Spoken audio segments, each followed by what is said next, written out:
Hello, welcome to History's Greatest Mysteries. Been a while since I've done one. I think this is episode, I want to say 3, maybe 4. Hold on. I'll give you a definite answer. It's been, like I said, it's been a while since I've done one.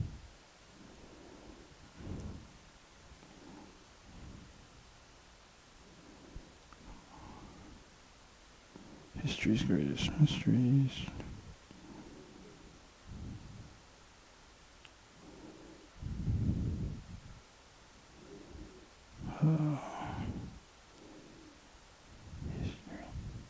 Looks like this is episode 3. Sorry about that. No, this is episode 3, and this episode is going to be a little different. We're going to talk about some different mysteries.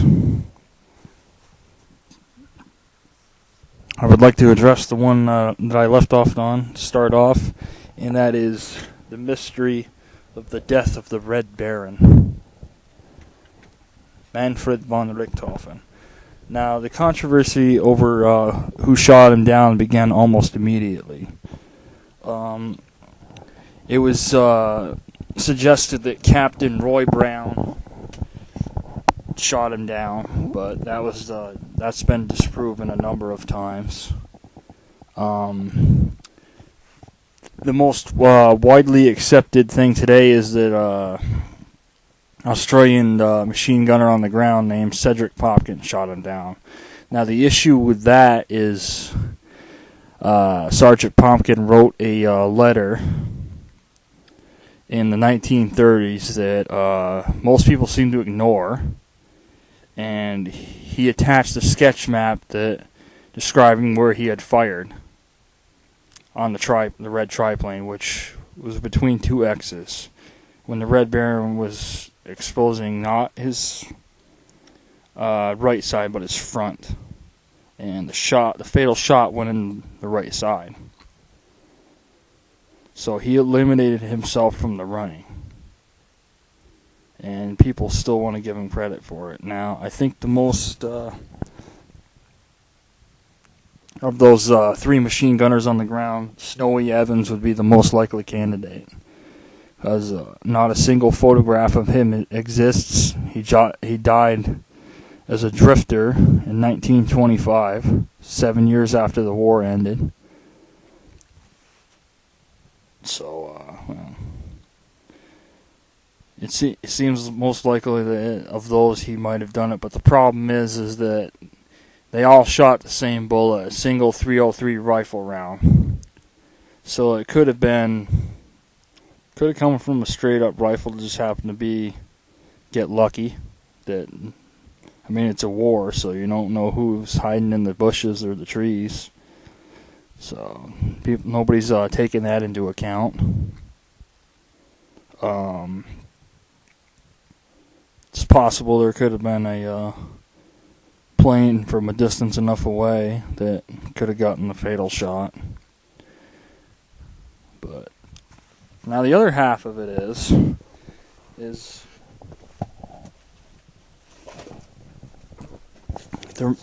the mortal remains of Manfred von Richthofen. Now, this is what the Red Baron looked like.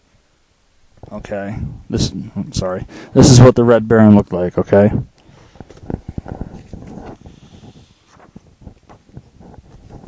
Let's see. There's another picture of him. Okay. Now,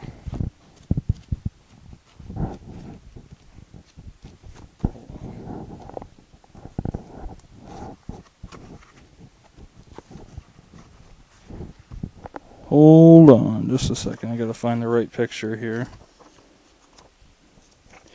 Now, this is what's supposed to be his remains. You notice how the facial features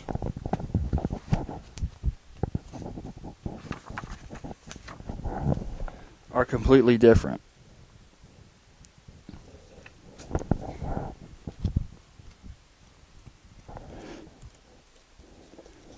thing is that he was supposed to go on leave the next day. And coincidentally, he just happened to have 20 European francs sewed to the inside of his jacket in case of being shot down. Coincidentally, his papers were all on him. So, maybe, just maybe, there was somebody else flying that plane. They didn't have DNA tests or anything like that back then. So do we really know with 100% certainty that that was the Red Baron, Manfred von Richthofen, in that plane? And my answer is, we don't. I don't care what these so-called historians or these bookworms say. It's like, you don't know for sure. So stop acting like you do. You don't. But maybe he did survive the war. Who knows? I do know this. I've seen a picture of a Fokker D-7, which is a plane that entered military service after he died, or supposedly died. And there's a picture of a man that looks very much like him standing in front of it. Now, there's what I just showed you, the corpse, and the fact that corpse looks nothing like him. But there's a picture of him, what looks to be like him, standing in front of a Fokker D-7 plane. So, who knows? But I thought I would address that. And if you want to find out more about how it's analyzed, the death of the Red Baron, there's a DVD called that by Discovery Channel called Death of the Red Baron. It's really good. Now, a lot of people are familiar with the other one that came out a year later called Who Killed the Red Baron by Nova. And it's a good overview of the Red Baron's life and career, but it only spends the last few minutes analyzing the death, who shot him down. So basically all they do is repeat what the Discovery Channel one did, and they change the result, and they ignore the fact that Cedric Popkin wrote that letter in the 1930s. So that was the only thing about it.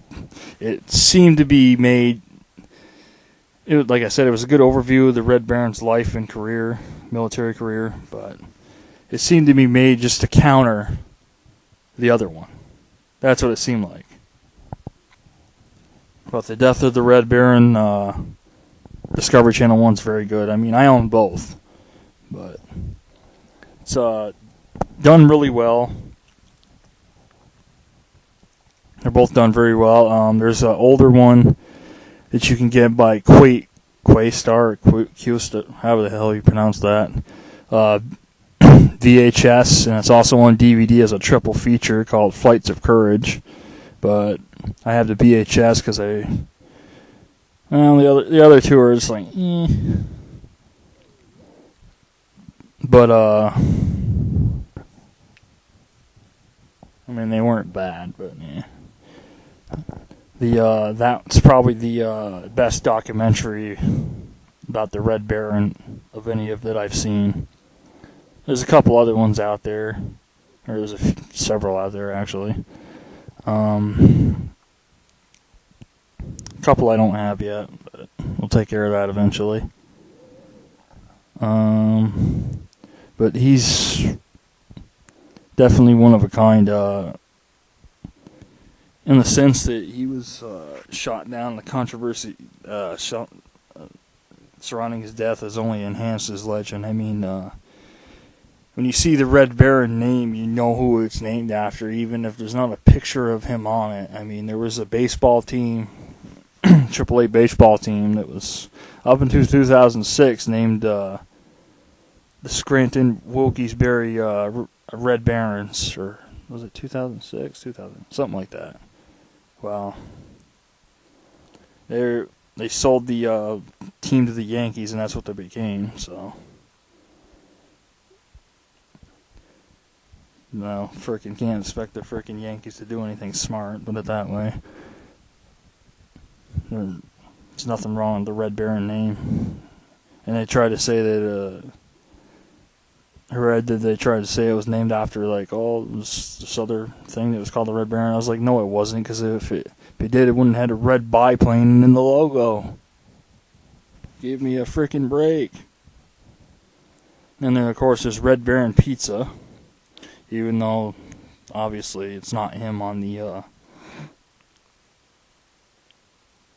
not his real face on the, box, but you know who it's named after. And it's best frozen pizza there is, put it that way. I won't eat any other frozen pizza. I won't eat that DiGiorno crap that they say is as good as freaking delivery. It's like, no, it's not. It's like, that freaking pizza sucks, and that Freschetta's even worse.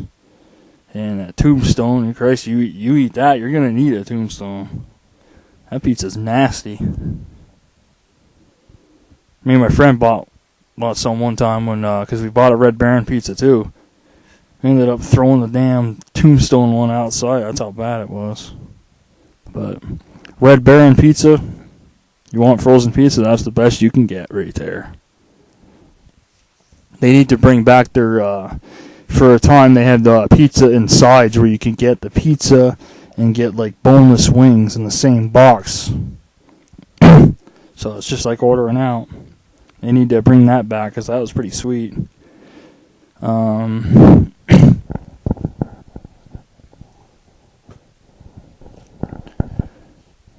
But he's got a lot of stuff named after him with the Red Baron name on it. That's how iconic he is. But definitely a legend. How this, I can reach it here. This is a little Red Baron Hot Wheel. This is the particular one that was in Toy Story that Buzz Lightyear jumped on when he did his Falling with Style. First part of the movie. Yes, that was the Red Baron, Hot Wheels Red Baron car. So, like I said, the Red Baron is iconic, and he makes he appears in a lot of stuff, put it that way. Not just like Snoopy or stuff like that. Most people, when they hear the Red Baron name, they think of Snoopy, but it's like, he was a real person.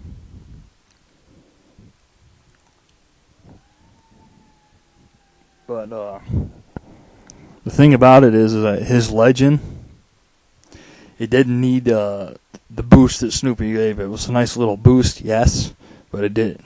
I guess somebody said before, he didn't need it. I mean, he was an icon without it. So, anyway, that's what I wanted to address. I'll probably talk more about it in future episodes, but just wanted to get that out of the way. So then, my next topic will, for this particular episode, will be the Titanic. The thing about the Titanic is there's one of many books you can get on the Titanic. Now, the thing about the Titanic is everybody has their theories, more so than the Red Baron or any other thing I've seen.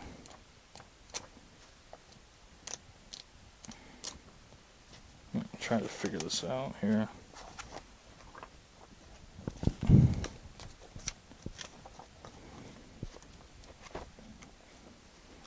Let's see here.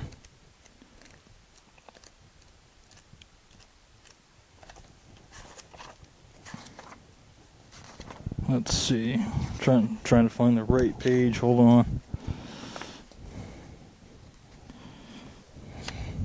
I'm not as familiar with this particular book. And here's some of the headlines that came out when the Titanic sank. This book came out in 1912.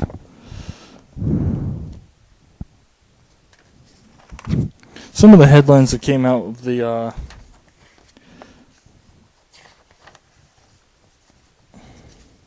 on the Titanic were grossly inaccurate.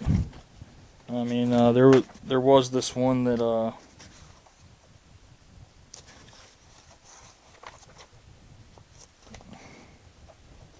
on, can't seem to find it here.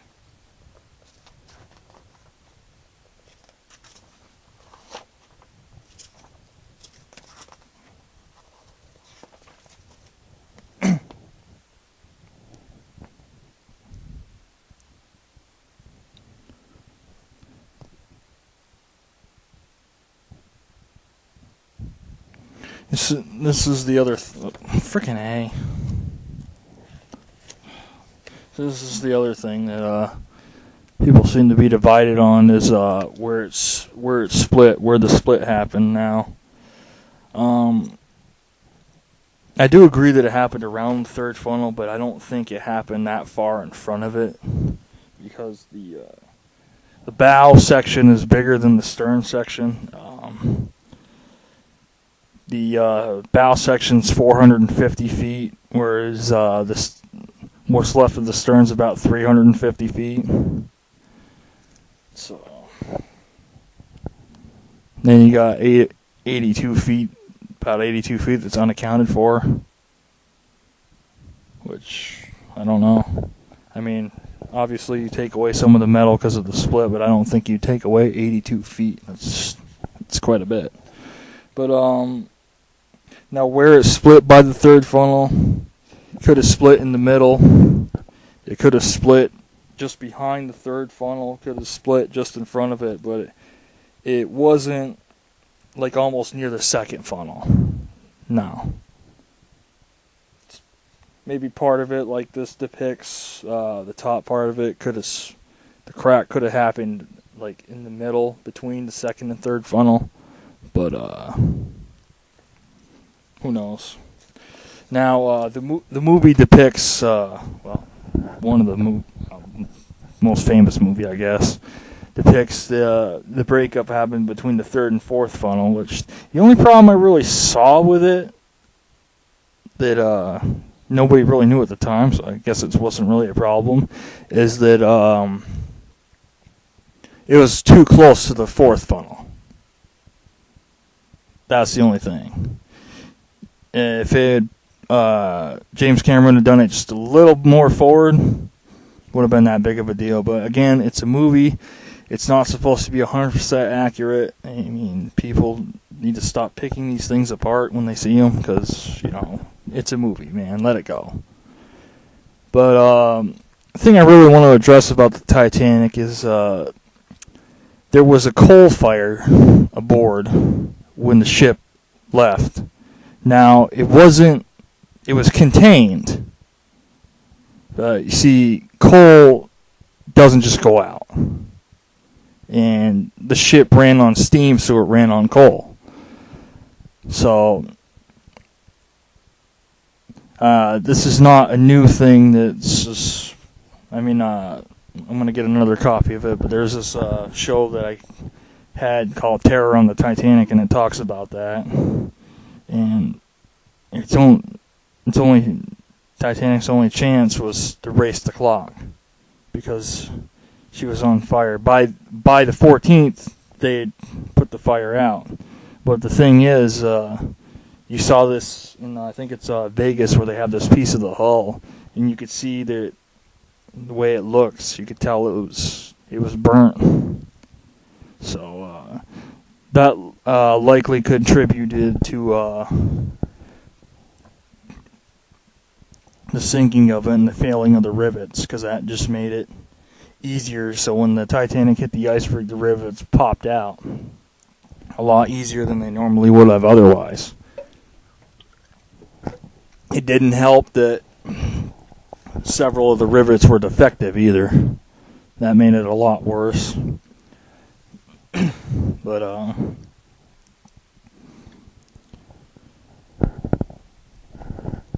and then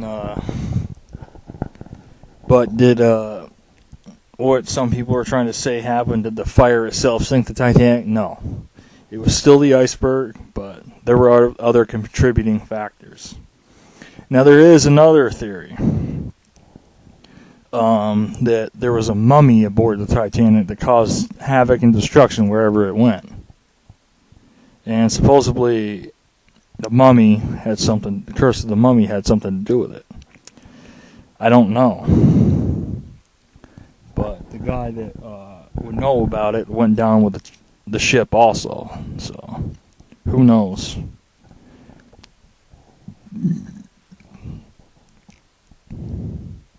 There's never been anything to prove or disprove that the mummy was aboard. But even if you don't believe in certain things, I mean, if it's an Egyptian mummy, you had to understand that, they do have things like that. I mean, there's stuff out there that we will never understand. So it isn't a possibility that could have contributed to. And then there's other theory that it wasn't really the Titanic, it was the Olympic. I don't know about that.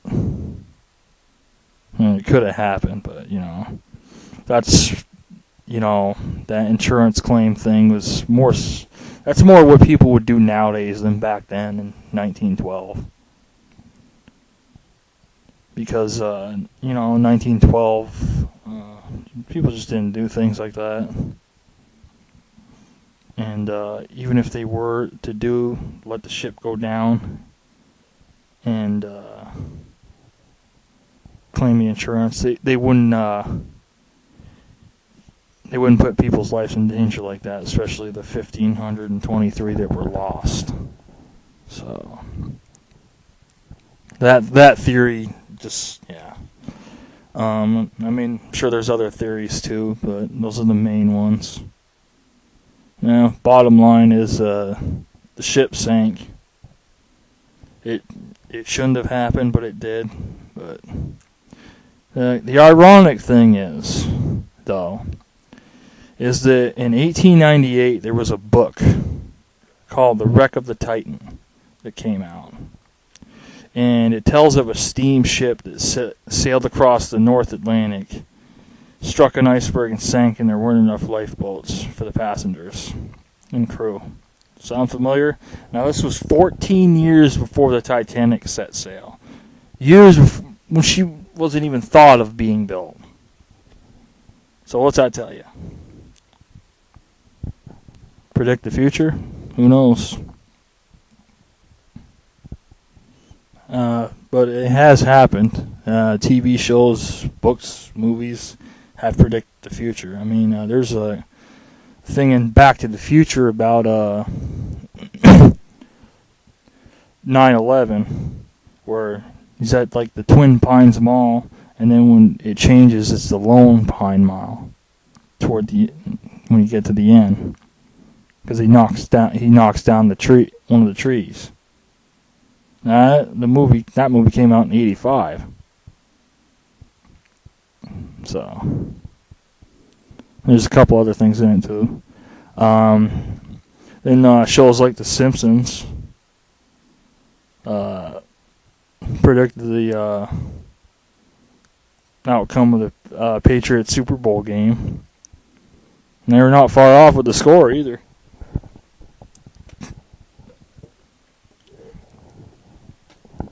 They also, back in 2000, I don't recall this episode, but back in 2000 they had an episode where Donald Trump was the president in the episode of The Simpsons. We can see how that turned out, so they definitely predicted that one. Not really sure if that's a good thing,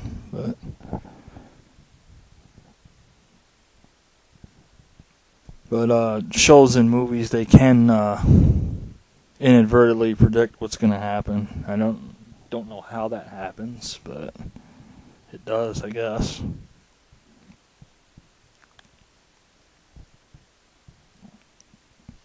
Now, another thing said to predict disaster that some people don't believe in it, but some people freaking just don't believe in anything. so I wonder why they leave their houses at all. But it's one thing that's said to predict when a disaster is coming or foretell doom, and that's a Mothman. People reported to seeing a Mothman before 9/11. People reported to see a Mothman before that bridge in Minnesota collapsed about 10, 11 years ago. And can't remember all the instances, but I know one thing. I see a Mothman before if I'm going across the bridge, riding my mountain bike.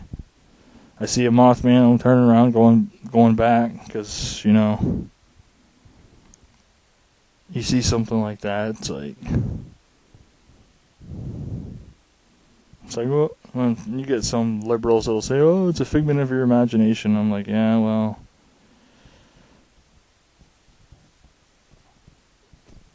you have to have an imagination for that to happen. First of all, and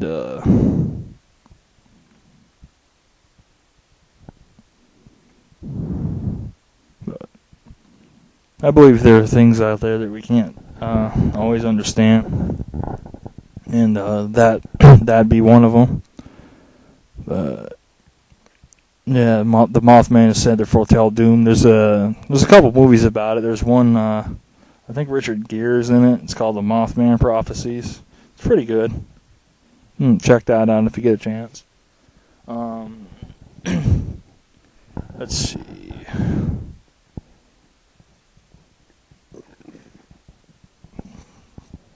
Sorry. Let's see. Trying to think what other topic I wanted to talk about.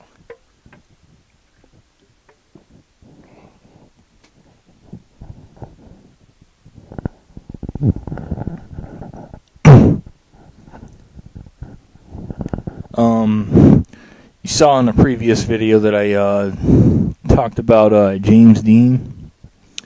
Now, something interesting about his death too is that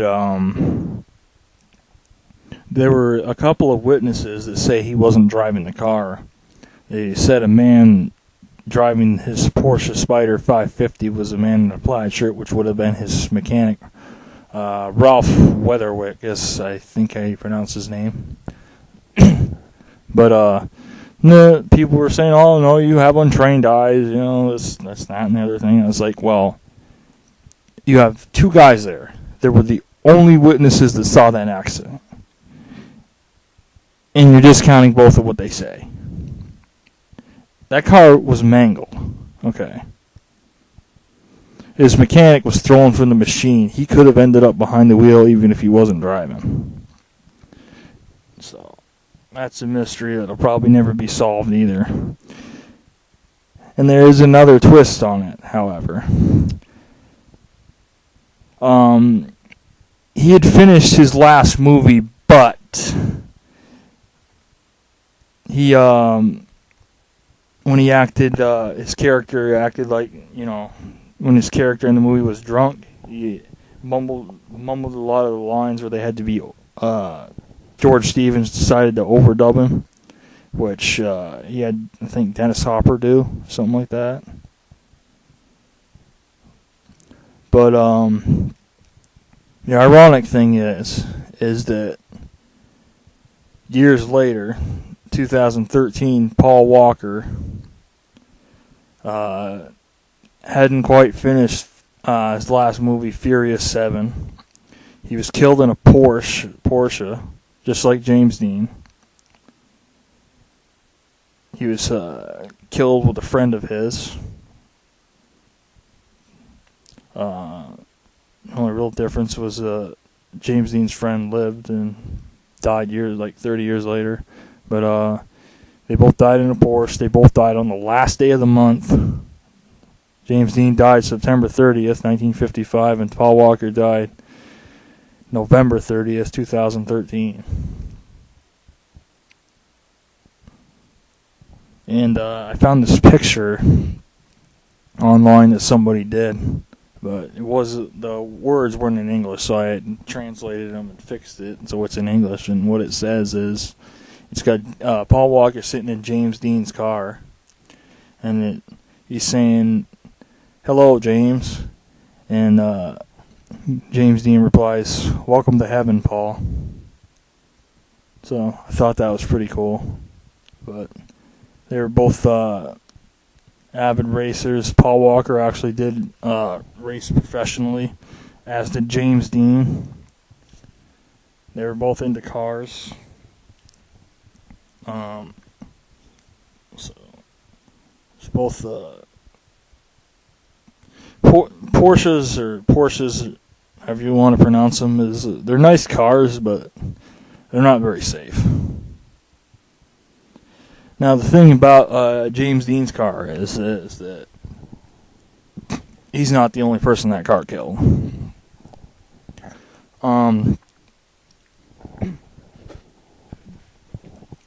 Hold on.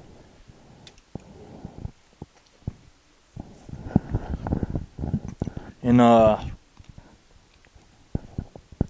September 23rd, 1955, James Dean showed the car to his friend, actor named Alec Guinness. And he goes, "It's September 23rd, Friday night. Never drive that car, because if you do, you're going to be found dead in it this time next week." And exactly 1 week later, he was found dead in it. Ironic, ain't it? But it doesn't end there, because a couple of doctors purchased parts out of the car. One got into an accident, seriously hurt. The other doctor was killed. A kid tried to steal the steering wheel out of it, broke his arm. When George Barris purchased the wrecked car to put it on the, he also got a bad buy from it, but to put on display, to show people, the crashed car. It fell off the tow truck and broke his mechanic's leg. So, and the thing is the car disappeared in 1960, hasn't been seen since. The ironic thing about it is, and the weird thing about it is that the seal wasn't broken. The seal and the lock on the boxcar on the train were intact, but the car was gone. Because George Barris and whoever else, they put the car in there when they were touring on display, but they put the car on there, and when they got it back to the garage or whatever, it wasn't there. Now there was another ironic thing that happened to it, where a garage that it was sitting in caught fire, and it torched everything in the garage. But the car, known as the Little Bastard, had little to no damage to it. Now, some people don't believe in that, but I was like, well, there's definitely something there. And the car that hasn't been seen in more than 50 years. On top of that, George Barris offered $1 million. Okay. $1 million to anybody that could find the car. Nobody came forward to claim the prize. So let's just put it this way. If a person had it, if a human being had it, they're not going to have that kind of money. So, gotta believe that car is probably around somewhere on its own. Now, there is a twist that I will say. As some of y'all know, there are instances where some metal things could be melted down and molded into other things, right? Now, I seen this bike years ago. It was like a cruiser bike, not a motorcycle, but it was an actual bike. seen it downtown, and it looked a dead ringer for James Dean's car.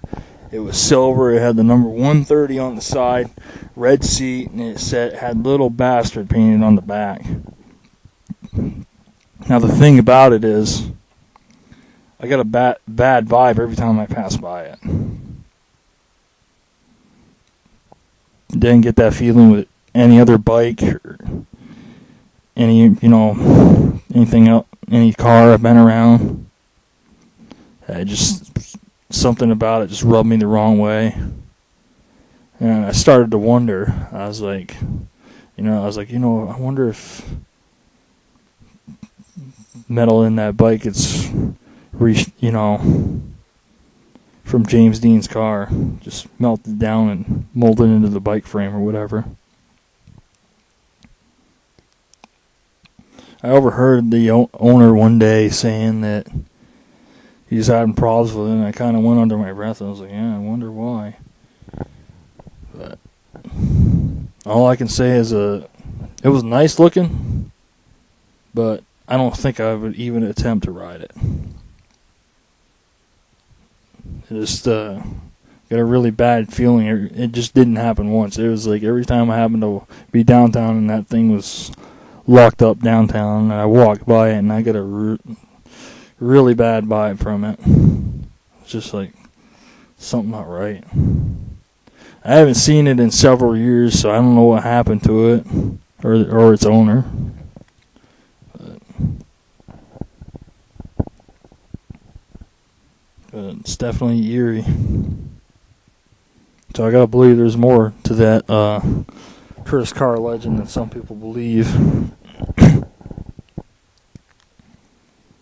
But who knows?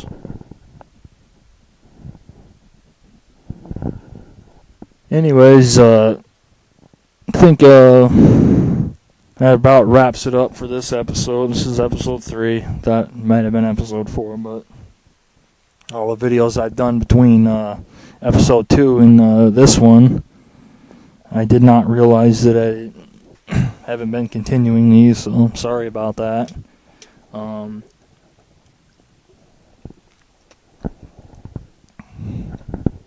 going to try to cover different subjects in these History's Greatest Mysteries videos, and we'll probably go back to revisit some, of course, different subjects. Like I'll do more about like the Bermuda Triangle and stuff like that. That about wraps it up for this one.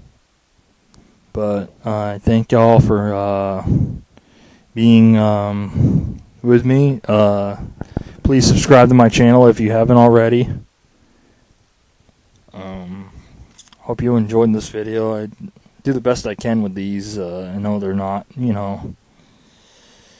quality that some people can do, but I do what I can with what I got, just a simple redneck. Trying to get my videos watched. But I hope y'all have a nice day, and I'll see you next time.